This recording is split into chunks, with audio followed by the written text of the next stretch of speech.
हरिः ओम्। ॐ श्रीगुरुभ्यो नमः। नमः सर्वेभ्यः, सर्वेषां हार्दं स्वागतम्। आदौ प्रार्थनया कक्षा आरम्भं कुर्मः। अजं निर्विकल्पं निराकारमेकं निरानन्दमानन्दमद्वैतपूर्णं परं निर्गुणं निर्विशेषं निरीहं परब्रह्मरूपं गणेशं भजेम। गुरुरेव गतिर्गुरुमेव भजे, गुरुणैव सहास्मि नमो गुरवे। न गुरोः परमं शिशुरस्मि गुरोः, मतिरस्ति गुरौ मम पाहि गुरो। ज्ञानं देहि स्मृतिं देहि विद्यां देहि सरस्वती, प्रतिष्ठां कवितां देहि शक्तिं शिष्य प्रबोधिकां। वसुदेवसुतं देवं कंसचाणूरमर्दनं देवकी परमानन्दं कृष्णं वन्दे जगद्गुरुं। व्यासाय विष्णुरूपाय व्यासरूपाय विष्णवे नमो वै ब्रह्मनिधये वासिष्ठाय नमो नमः। धन्यवादः सर्वेभ्यः।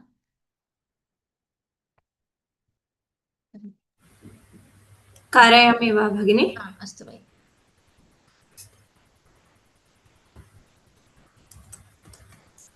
वेङ्कटेश्वरन् वैदीश्वरन् महोदय।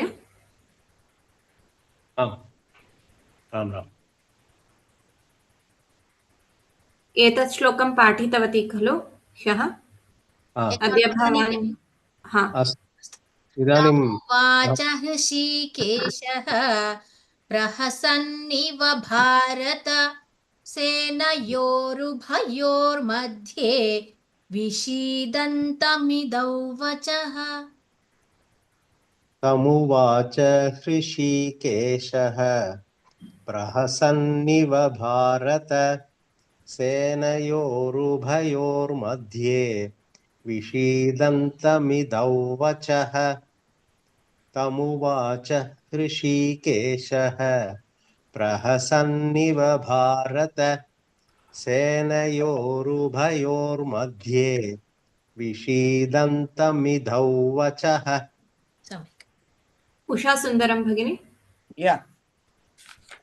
तमुवाच ऋषिकेश प्रहिसन्निव भारत सेनयोरुभयोर्मध्ये विषीदन्तमिदौ वचः।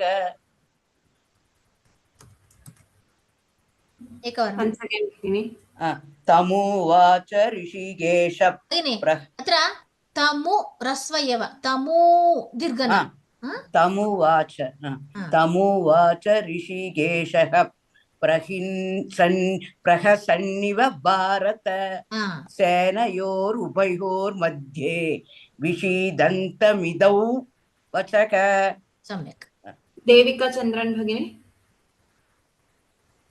देविका चन्द्रन् भगिनी। तमुवाच ऋषिकेशः प्रहसन्निव भारत सेनयोरुभयोर्मध्ये विषीदन्तमिदौ वचः। तमुवाच ऋषिकेश अत्र तमु नास्ति, अत्र वाचा नास्ति, तमुवाच एव। तमुवाच ऋषिकेशः दीर्घमस्ति। ओ तमुवाच ऋषिकेशः प्रहसन्निव भारत सेनयोरुभयोर्मध्ये विषीदन्तमिदौ वचः।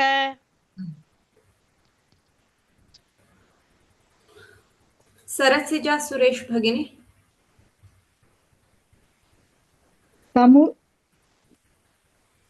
तमुवाच ऋषिकेशः प्रहसन्निव भारत सेनयोरुभयोर्मध्ये विषीदन्तमिदौ मिदौ वचः तमुवाच ऋषिकेशः प्रहसन्निव भारत सेनयोरुभयोर्मध्ये विषीदन्तमिदौ वचः। अभवत् वा? अग्रिमश्लोकं भगिनि अस्तु, अभवत्। अग्रिमश्लोकं पश्यामः। श्रीभगवानुवाच अशोच्यानन्वशोचस्त्वं प्रज्ञावादांश्च भाषसे गतासु न गतासूंश्च नानुशोचन्ति पण्डिताः। श्रीभगवानुवाच अशोच्यानन्वशोचस्त्वं प्रज्ञावादांश्च भाषसे गतासु न गतासूंश्च नानुशोचन्ति पण्डिताः। अत्र पदच्छेदं पश्यामः। श्रीभगवान् उवाच इति, अनन्तरम् अशोच्यान् अन्वशोचः त्वं प्रज्ञावादान् च भाषसे गतासून् अगतासून् च न अनुशोचन्ति पण्डिताः इति पदच्छेदः अस्ति। अन्वयम् एवम् अस्ति अत्र। त्वम् अशोच्यान् अन्वशोचः प्रज्ञावादान् च भाषसे पण्डिताः गतासून् अगतासून् च न अनुशोचन्ति इति अत्र अन्वयमस्ति। पदार्थः पश्यामः। त्वम् अत्र त्वम् एव अत्र अशोच्यान् येषु शोकः न करणीयः तान् इति, अन्वशोचः शोकम् अकरोः इति, प्रज्ञावादाञ्च बुद्धिवादाञ्च भाषसे वदसि गतासून् मृतान् अगतासून् च जीवतः जीवीति पण्डिताः विवेकिनः न अनुशोचन्ति न शोचन्ति इति पदार्थः। अत्र एवमस्ति। हे अर्जुन, येषु शोकः न करणीयः तेषु त्वं शोकं करोषि, पण्डितानां वादमपि उपस्थापयसि, वस्तुतः विवेकिनः मृतेषु जीवत्सु च शोकं न कुर्वन्ति इति अत्र किञ्चित् तात्पर्यमस्ति। अत्र किञ्चित् पश्यामः एतत् श्लोकम्। अत्र वयम् अस्माभिः इदानीं पर्यन्तं सर्वस्य शोकमेव एव संसारः बीजः भवति। अत्र प्राणिनां स्वभावः अयं भवति इति, अत्र यत्र मोहः भवति यत्र कोपः अत्र प्राणिः भवतु न सा प्राणिः स्वधर्मं त्यक्तुम् एव उत्साहते। स्वधर्मं त्यक्त्वा परधर्मम् आश्रयति। यदि स्वधर्मं पालयति तथा अपि तत्र अहङ्कार बुद्ध्या एव तत्र स्वधर्म पालनं करोति इति वयम् अत्र सर्वं दृष्टवन्तः इदानीं पर्यन्तं।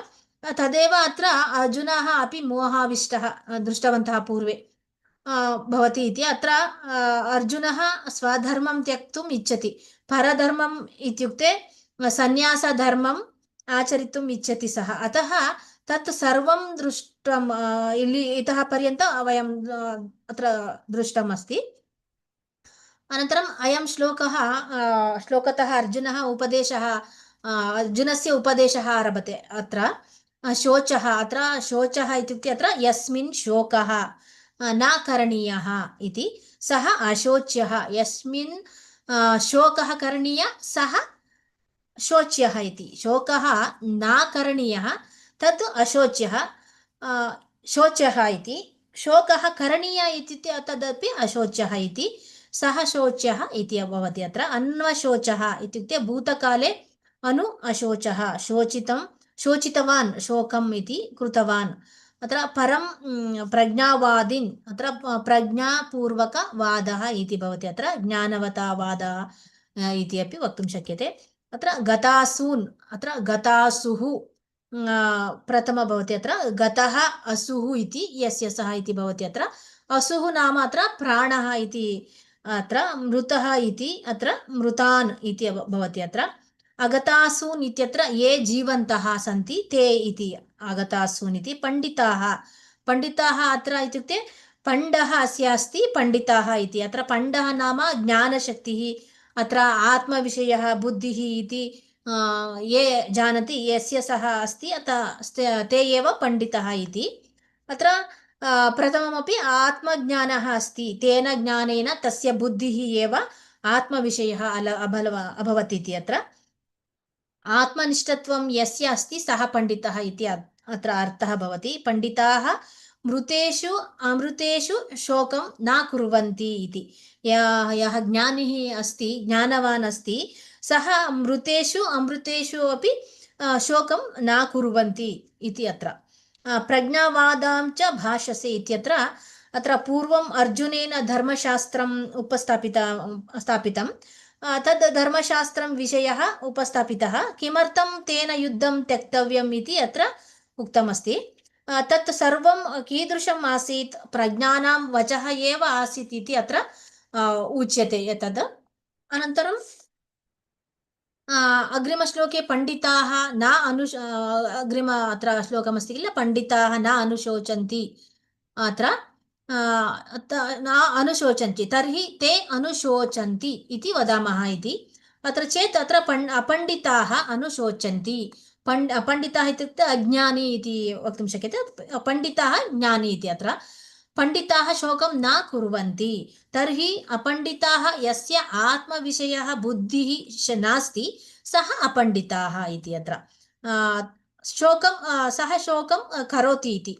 भेदः कः इत्युक्ते अत्र आत्मविषयः बुद्धिः एव, परन्तु अत्र तदेव भवति। अत्र एतद् कथं भवति कस्यचित् इति पृच्छामः चेत् यस्य आत्मज्ञानं भवति तस्य आत्मविषयः बुद्धिः भवति, ततः पंडितः भवति। पंडितः शोकं न करोति इति। अत्र ज्ञानी अस्ति सः शोकं न करोति, अज्ञानी एव शोकं करोति इति। अत्र अर्जुनस्य स्थितिः कः इति पश्यामः चेत् अत्र प्रथमं सः ज्ञानिवद् प्रज्ञावादान् भाषसे। अत्र अर्जुनः शोकं करोति। एकत्र अर्जुनः पंडितः इव भाषते, अन्यत्र अत्र विपरीतम् अत्र दृश्यते इति भावः। परन्तु पंडितः शोकं न करोति, अतः अर्जुनः उन्मत्तः इह प्रभवति इति। अत्र पुनः अनित्यवस्तुषु शोकं न कुर्वन्ति पंडिताः इति। अत्र सर्वत्र समः भवति इति। एतत् उपक्रमश्लोकः, भगवद्गीतायाः उपक्रमश्लोकः इति वदति। अत्र अशोच्यान् इत्यत्र भीष्म द्रोणादयः अशोच्याः इति परमार्थस्वरूपेण अत्र ते स्थितत्वात् भीष्मद्रोणादयः नित्याः भवन्ति इति। किमर्थम् इत्युक्ते अत्र अग्रिमश्लोके तस्य विवरणम् अस्ति, तद् अग्रे पश्यामः। अत्र इदानीं श्रीभगवानुवाच अशोच्यानन्वशोचस्त्वं प्रज्ञावादांश्च भाषसे गतासु न गतासूंश्च नानुशोचन्ति पंडिताः। आनन्दवल्ली भगिनी। राम राम भगिनी। श्री भगवान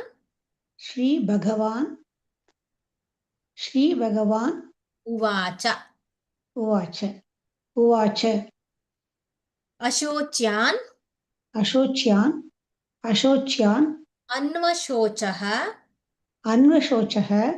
अन्वशोचः त्वं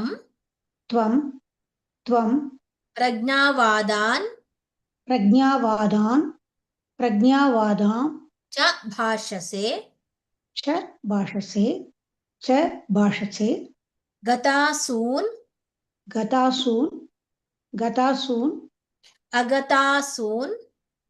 गतासून् अगतासून् च न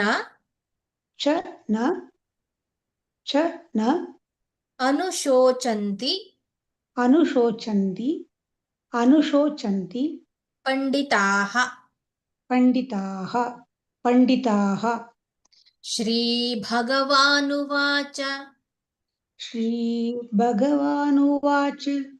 श्रीभगवानुवाच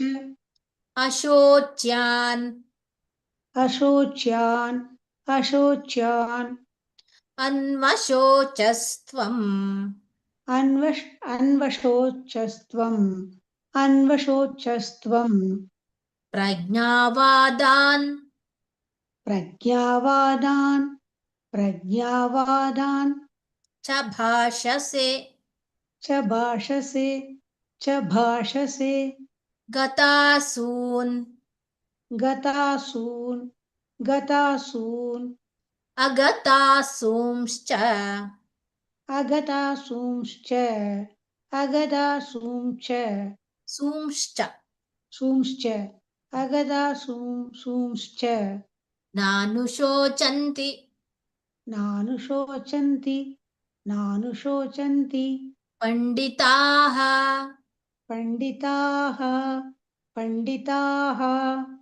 श्रीभगवानुवाच श्रीभगवानुवाच अशोच्यानन्वशोचस्त्वम् अशोच्यानन्वशोचस्त्वम् प्रज्ञावादांश्च भाषसे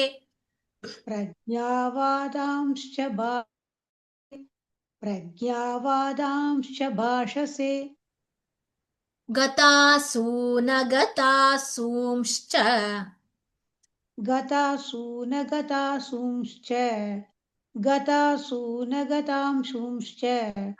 गतासूंश्च गतासूनगतासूंश्च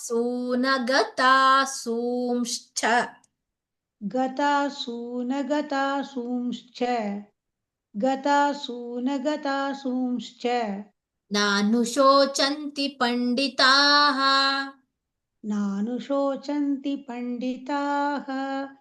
नानुशोचन्ति पंडिताः श्रीभगवानुवाच अशोच्यानन्वशोचस्त्वम् प्रज्ञावादांश्च भाषसे श्रीभगवानुवाच अशोच्यानन्वशोचस्त्वम् प्रज्ञावादांश्च भाषसे श्रीभगवानुवाच अशोच्यानन्वशोचस्त्वम् प्रज्ञावादांश्च भाषसे Once again.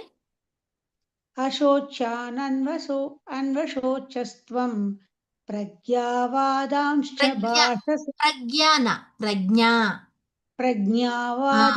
भाषसे प्रज्ञावादांश्च भाषसे गतासूनगतासूंश्च नानुशोचन्ति पंडिताः गतासूनगतासूंश्च नानुशोचन्ति पंडिताः गतासूनगतासूंश्च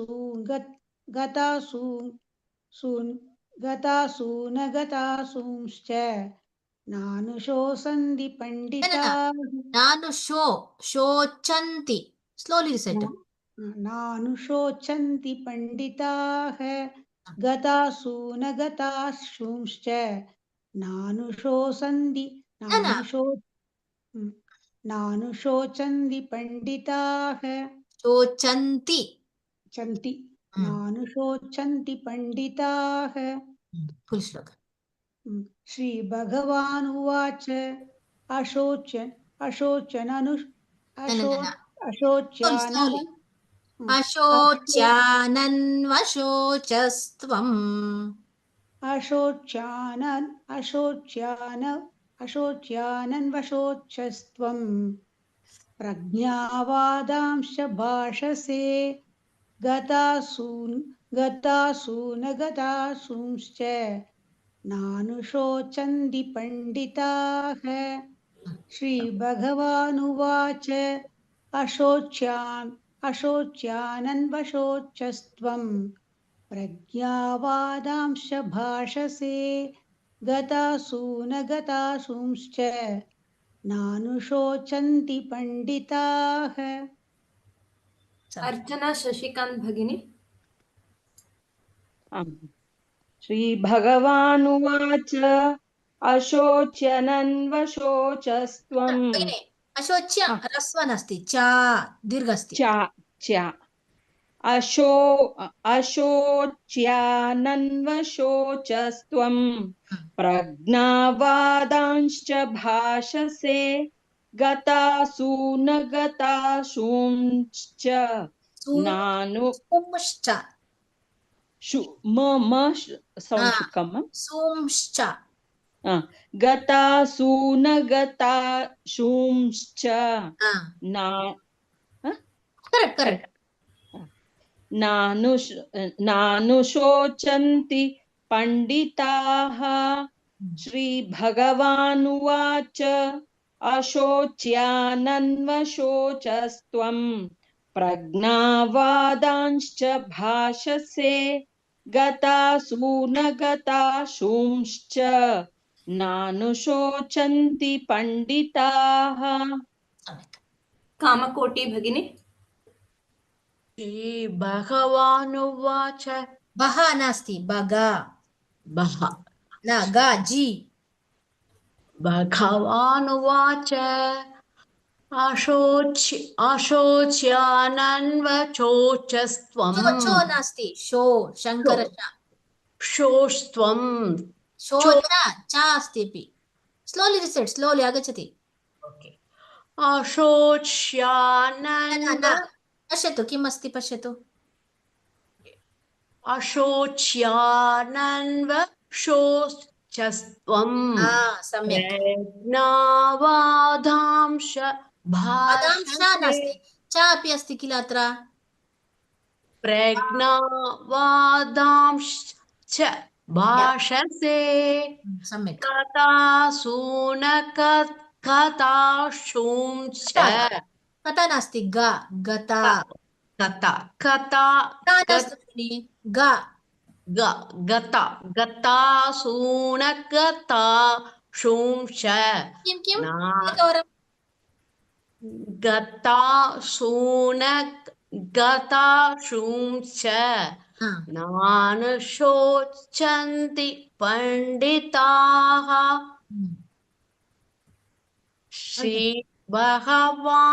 भगवानुवाच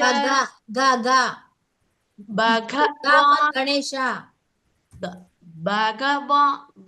भगवानुवाच अशोच्य नन्वशोचस्त्वं किम् अस्ति अग्रे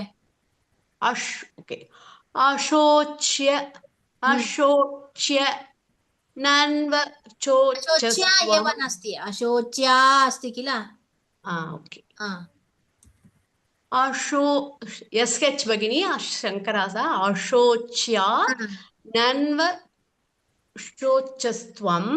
प्रज्ञावादांश्च भाषसे गतासून गताशुंश्च नानु शोचन्ति पंडिता नानिति न वदतु नानु न अनुशोचन्ति इति नान् शोचन्ति नास्ति न अनुशोचन्ति नानु शोचन्ति पंडिताः प्राक्टिस् करोतु आगच्छति राखी सनोज भगिनी श्रीभगवानुवाच अशोच्यानन्वशोचस्त्वं प्रज्ञावादांश्च भाषसे गतासु न गतासूंश्च नानुशोचन्ति पंडिताः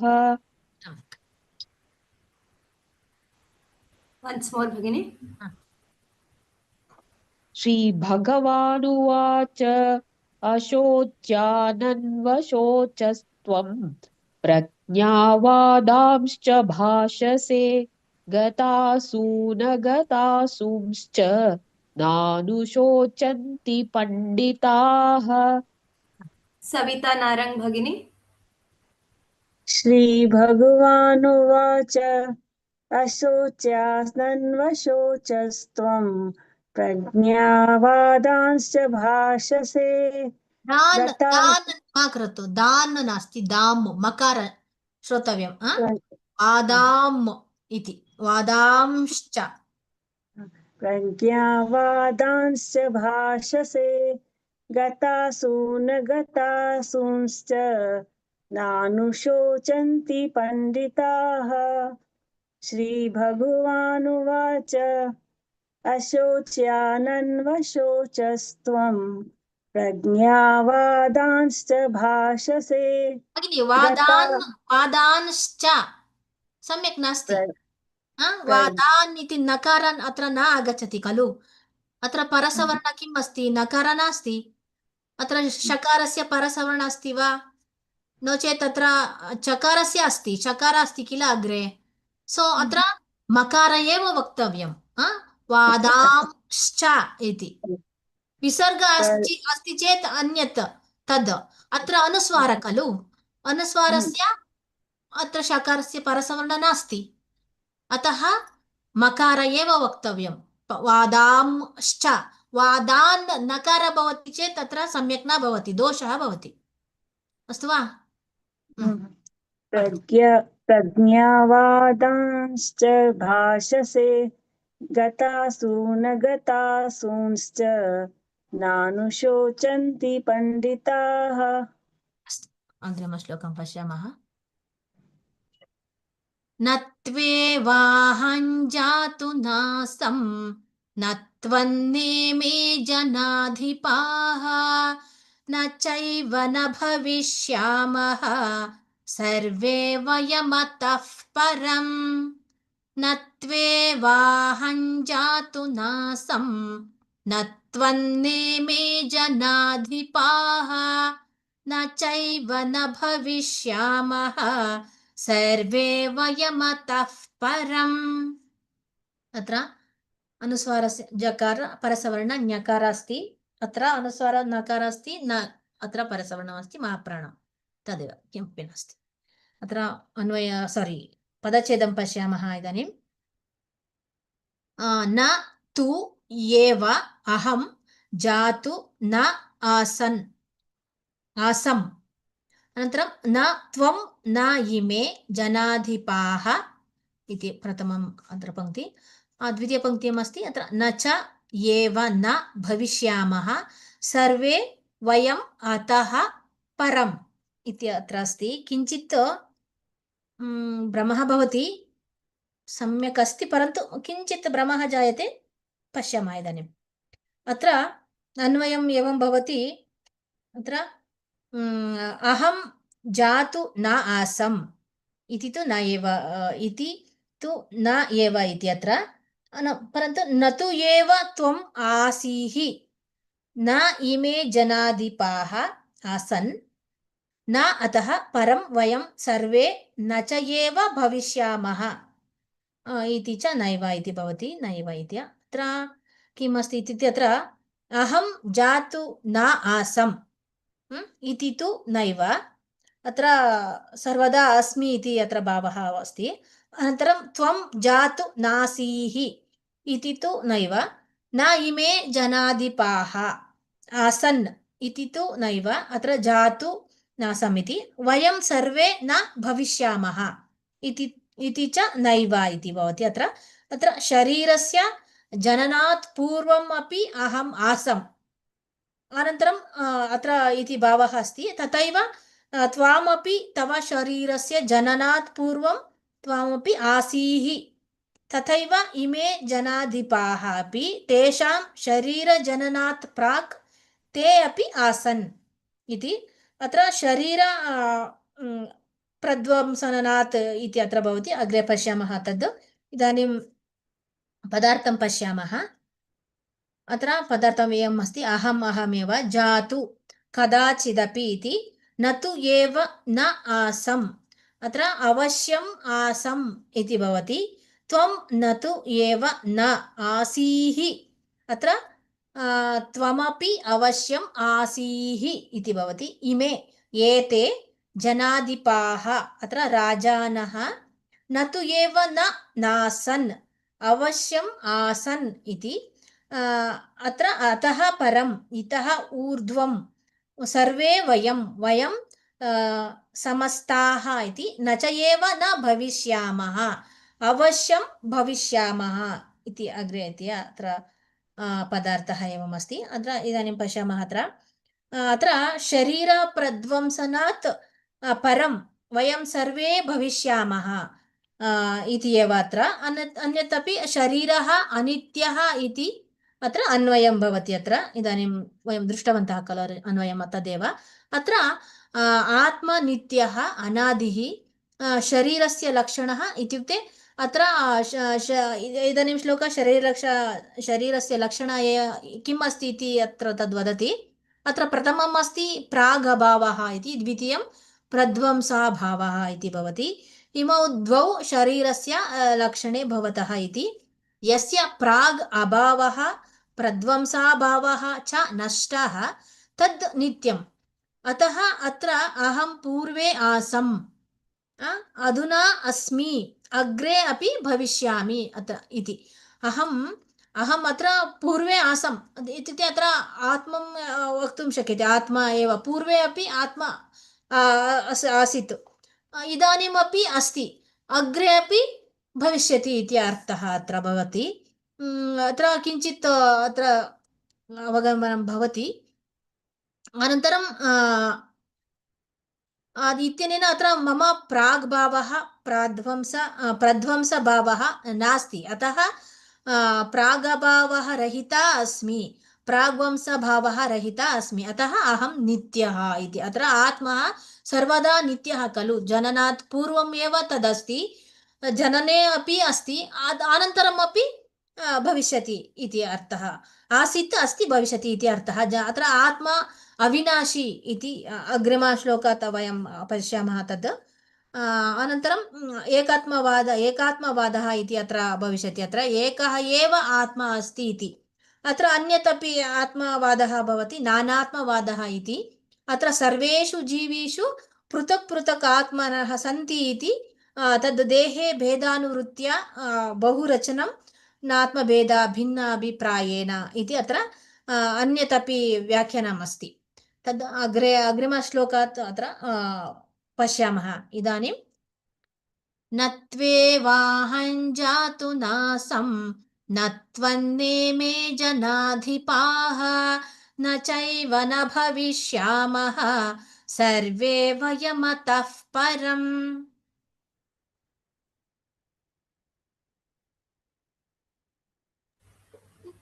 मुरली महोदयः मुरली महोदय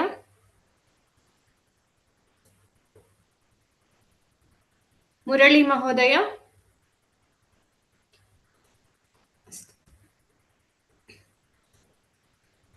राम राम न तु एव अहं जातु न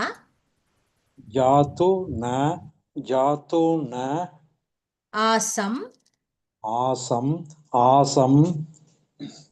न त्वं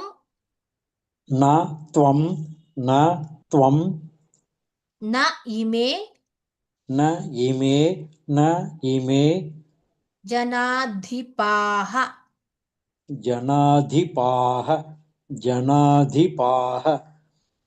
न च एव न भविष्यामः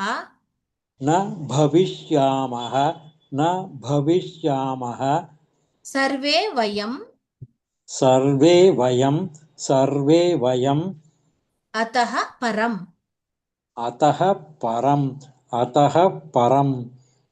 न त्वेवाहं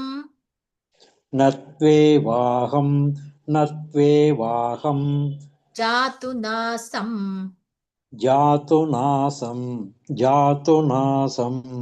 न त्वं नेमे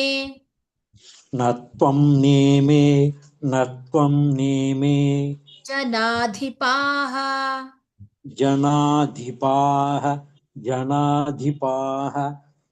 न चैव न भविष्यामः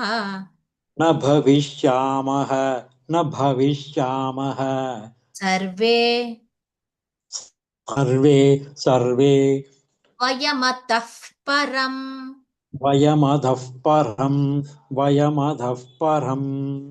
न त्वेवाहं जातु नासं न त्वेवाहं जातुमनासं न त्वेवाहं जातुनासं न त्वन्नेमे जनाधिपाः न त्वेनेमे न जनाधिपाः न त्वन्नेमे न त्वन्नेमे जनाधिपाः न त्वन्नेमे जनाधिपाः न चैव न भविष्यामः न चैव न भविष्यामः न चैव न भविष्यामः सर्वे वयमतः परम् सर्वे वयदमः परम् वयमत सर्वे वयमदः परम् सर्वे सर्वे वयमदः परम् न त्वेवाहं जातु नासं न त्वन्नेमे जनाधिपाः न त्वेवाहं जातु नासं न त्वन्नेमे जनाधिपाः न त्वेवाहं जातु नासं न त्वन्नेमे जनाधिपाः न चैव न भविष्यामः सर्वे वयमतः परम् न चैव न भविष्यामः सर्वे वयमधः परम् न चैव न भविष्यामः सर्वे वयमधः परम् न त्वेवाहं जातु नासं न त्वन्नेमे जनाधिपाः न चैव न भविष्यामः सर्वे वयमधः परम् न त्वेवाहं जातु नासं न त्वन्नेमे जनाधिपाः न चैव न भविष्यामः सर्वे वयमतः परम् रमणी राजलक्ष्मी भगिनी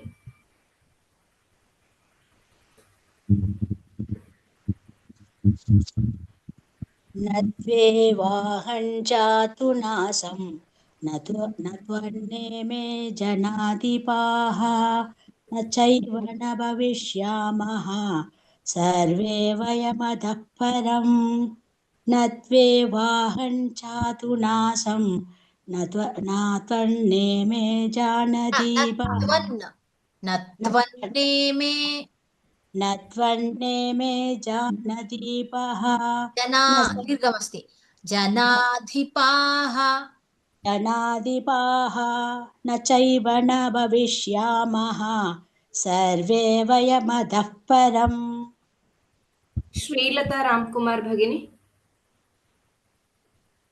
न त्वेवाहं जातु नासं न त्वन्नेमे जनाधिपाः न चैव न भविष्यामः सर्वे वयमतः परम् न त्वेवाहं जातु नासं न त्वन्नेमे जनाधिपाः न चैव न भविष्यामः सर्वे वयमतः परम् रश्मि राव भगिनी न त्वेवाहं जातु नासं न त्वन्नेमे जनाधिपाः न चैव न भविष्यामः सर्वे वयतमः परम् वयमत भगिनि वयमत वयतम इति उक्तवती वयं तम नास्ति वयमत हा न त्वेवाहं जातु नासं न त्वन्नेमे जनाधिपाः न चैव न भविष्यामः सर्वे वयमतः परम् पद्मप्रिया भगिनी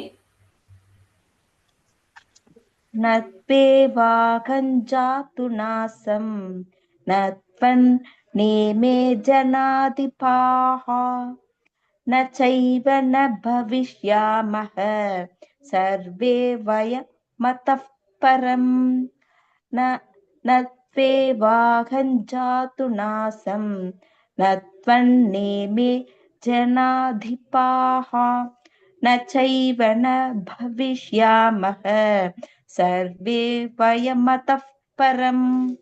सम्यक्।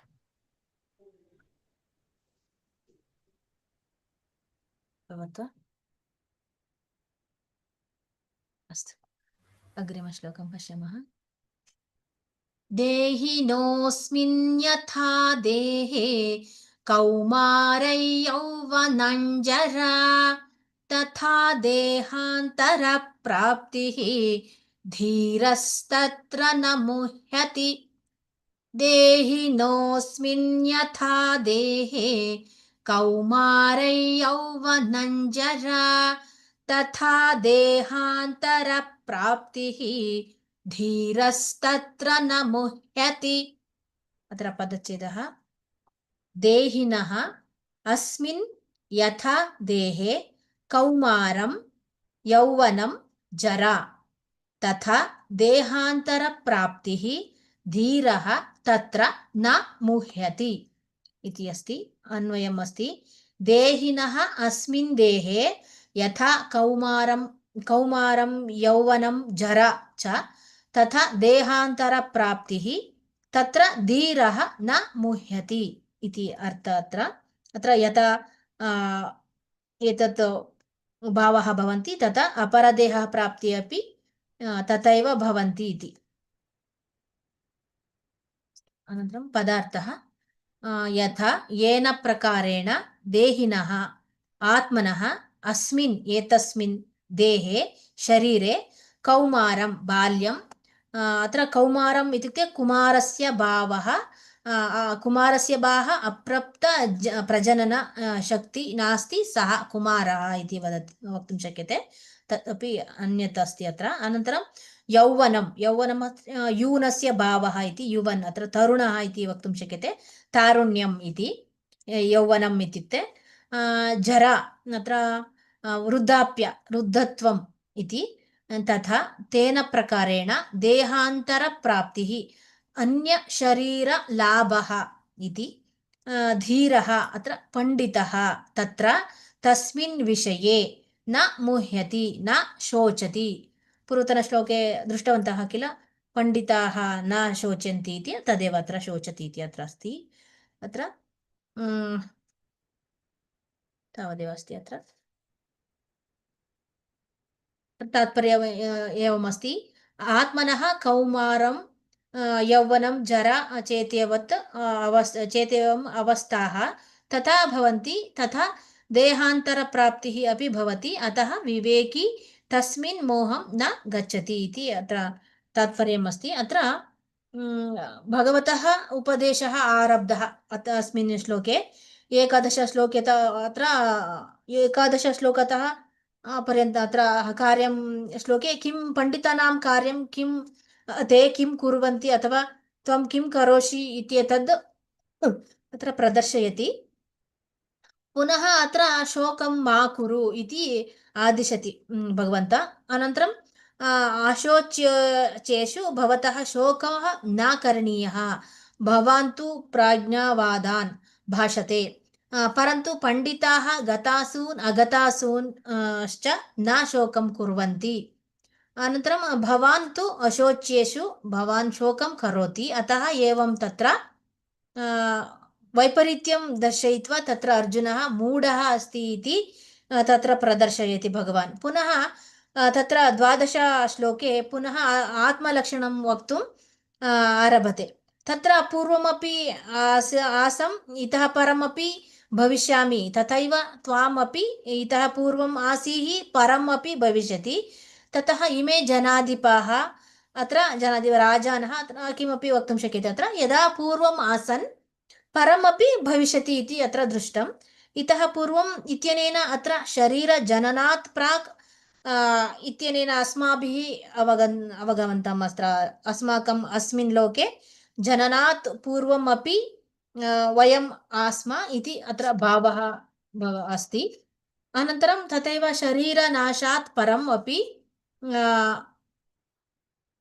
वयं भविष्यामः, अतः अहं सर्वदा अस्मि, त्वं सर्वदा असि, ते अपि सर्वदा भवन्ति इति अत्र त्वं नाम शरीरस्य जननात् पूर्वं नाशात् परम् अपि त्वम् आसीः, त्वम् अपि असि इति भावः। अत्र त्वं भविष्यसि, अतः त्वं भिन्नः शरीरं भिन्नम् इति प्रथमम् उपस्थापयति अत्र।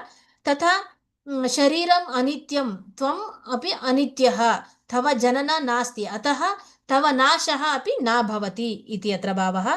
त्वम् अग्रे अपि भविष्यसि इति। त्वम् अत्र आत्मा नित्यः, शरीर अनात्मः, अनित्यः, अत्र अयं सारः अस्मिन् श्लोके अस्माभिः दृष्टवन्तः इदानीम् अत्र पूर्वस्तनश्लोके। अधुना अत्र प्रश्नः भवति, आत्मा नित्या, अहं भिन्न, मम शरीर भिन्नम् इति उक्तं, कथम् अनुभवामः एतदिति इति प्रश्नं कुर्मः चेत् अत्र दृष्टान्तेन वक्तुं शक्यते। अत्र 13 श्लोके भवति एतद् उदाहरणरूपेण अत्र दर्शितम् अस्ति। अत्र तद्वद् तव शरीरम् अनित्यं, त्वं नित्यः इति उपस्थापयति। अत्र आत्मनः कौमारं यौवनं जरा चेत् एवम् अवस्था यथा भवन्ति तथा देहान्तरप्राप्तिः अपि भवति, अतः विवेकी तस्मिन् मोहं न गच्छति इति अयं श्लोकः।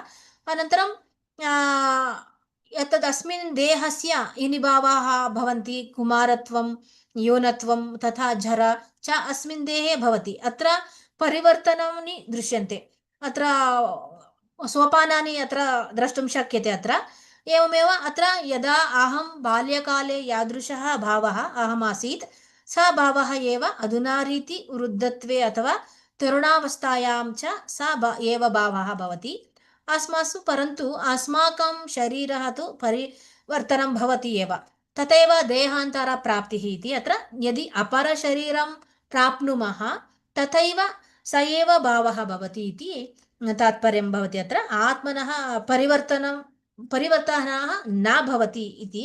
अत्र आत्मा तथैव एव भवति, एतद् जानन्ति धीराः, अत्र पण्डिताः इति भवन्ति, ते शोकं न कुर्वन्ति इति अयं श्लोकस्य तात्पर्यम् अस्ति। इदानीं श्लोकं पश्यामः।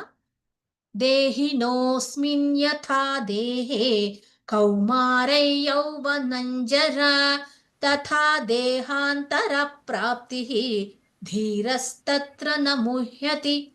अत्र अनुस्वार अस्ति, अनुस्वारस्य य पूर्वे वयं दृष्टवन्तः खलु, अनुस्वारस्य यकारस्य परसवर्णः अनुनासिक यकारः भवति, अतः अत्र कुमारै यौवनञ्जर जकार अत्र जानाति, जकारस्य अत्र परसवर्णः ञकार इति, तदेव।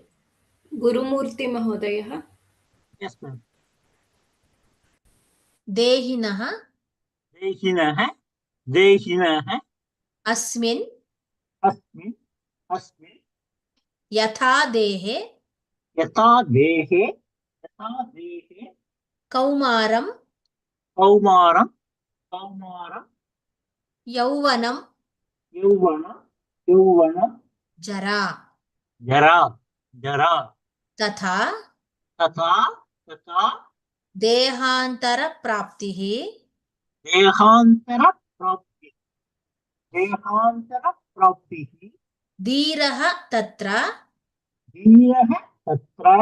धीरः तत्र न मुह्यति।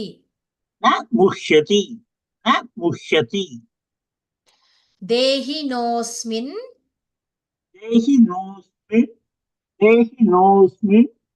यथा देहे कौमारं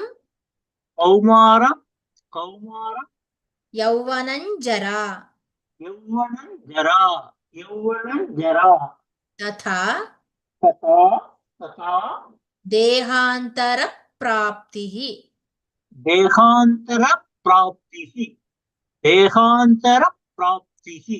धीरस्तत्र न मुह्यति। देहिनोऽस्मिन् यथा देहे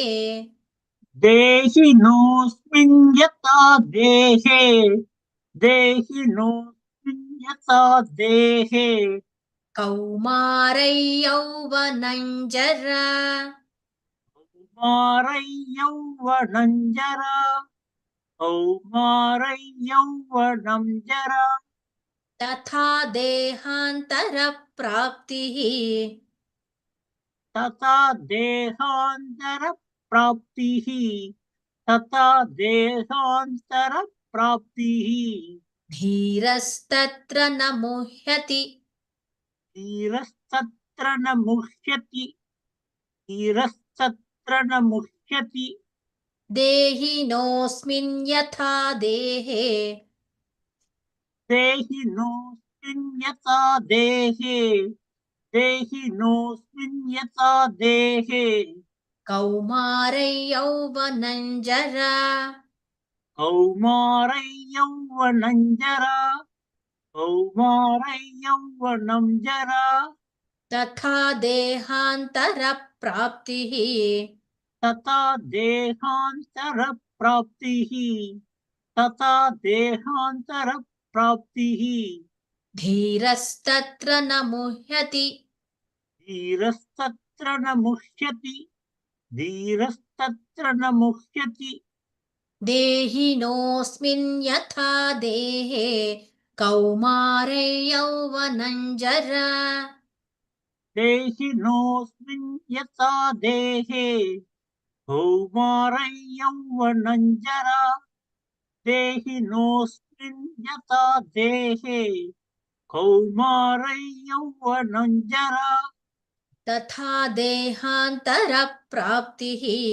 धीरस्तत्र न मुह्यति तथा देहान्तरप्राप्तिः धीरस्तत्र न मुह्यति तथा देहान्तरप्राप्तिः धीरस्तत्र न मुह्यति सम्पूर्ण देहिनोऽस्मिन् यथा देहे कौमारै यौवनं जरा तथा उत्तममस्ति तथा देहान्तरप्राप्तिः एकवारं महोदय कौमारै यौवनञ्जरा कौमारै यौवनं जरा कौमारै यौवनं जरा तथा देहान्तरप्राप्तिः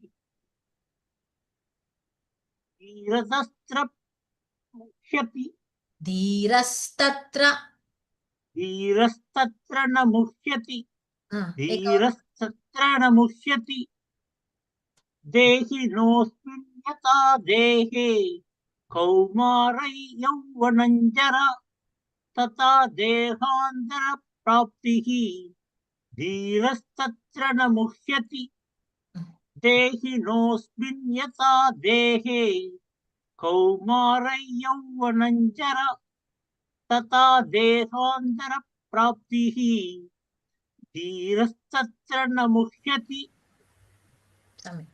पावना धनशेखर भगिनी देहिनोऽस्मिन् यथा देहे कौमारै यौवनं जरा तथा देहान्तरप्राप्तिः धीरस्तत्र न मुह्यति देहिनोऽस्मिन् यथा देहे कौमारै यौवनं जरा तथा देहान्तरप्राप्तिः धीरस्तत्र न मुह्यति सम्यक् रेवती कल्याणरामन् भगिनी देहिनोऽस्मिन् यथा देहे कौमारै यौवनं जरा तथा देहान्तरप्राप्तिः धीरस्तत्र न मुह्यति देहिनोऽस्मिन् यथा देहे कौमारै यौवनं जरा तथा देहान्तरप्राप्तिः धीरस्तत्र न मुह्यति मंथापुरम मंजुला भगिनी देहिनोऽस्मिन् यथा देहे कौमारै यौवनं जरा तथा देहान्तरप्राप्तिः धीरस्तत्र न मुह्यति अत्र देहान्तर दीर्घ ओके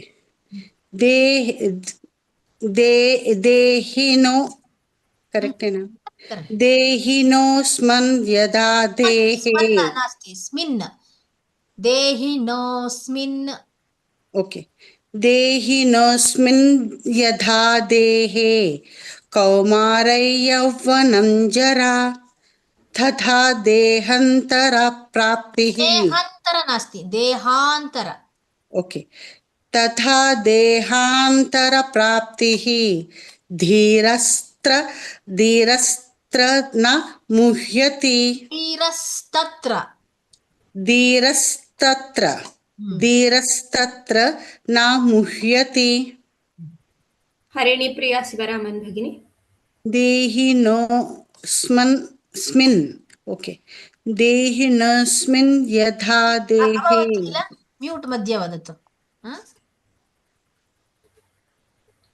हरिणी प्रिया शिवरामन् भगिनी देहिनोऽस्मिन् यथा देहे कौमारै यौवनं जरा तथा देहान्तर नास्ति देहान्तर दीर्घ अस्ति किल देहा तथा देहान्तरप्राप्तिः धीरस्तत्र न मुह्यति देहिनोऽस्मिन् यथा देहे कौमारै यौवनं जरा तथा देहान्तरप्राप्तिः धीरस्तत्र न मुह्यति कमला जी मुतालिक देसाई भगिनी देहिनोऽस्मिन् यथा देहे कौमारै यौवनं जरा तथा देहान्तरप्राप्तिः धीरस्तत्र न मुह्यति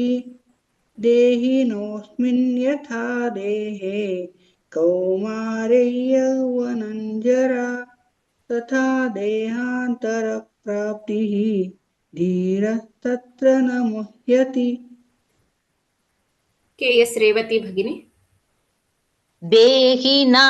देहिनोऽस्मिन् यथा देहे कौमारै यौवनं जरा तथा देहान्तरप्राप्तिः देहान्तरप्राप्तिः धीरस्तत्र न मुह्यति देहिनोऽस्मिन् यथा देहे कौमार्यै यौवनं जरा नास्ति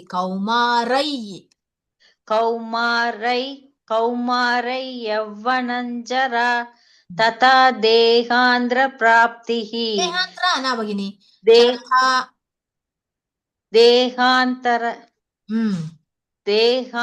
देहान्तरप्राप्तिः धीरस्तत्र न मुह्यति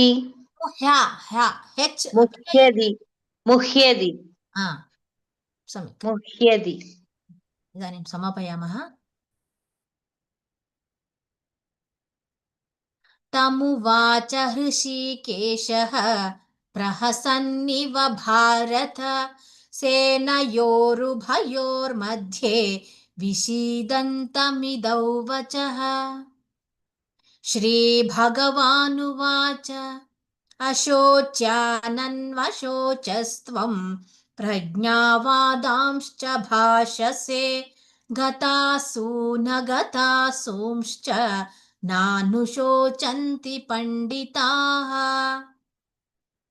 न त्वेवाहं जातु नासं न त्वन्नेमे जनाधिपाः न चैव न भविष्यामः सर्वे वयमतः परम् देहिनोऽस्मिन् यथा देहे कौमारै यौवनं जरा तथा देहान्तरप्राप्तिः धीरस्तत्र न मुह्यति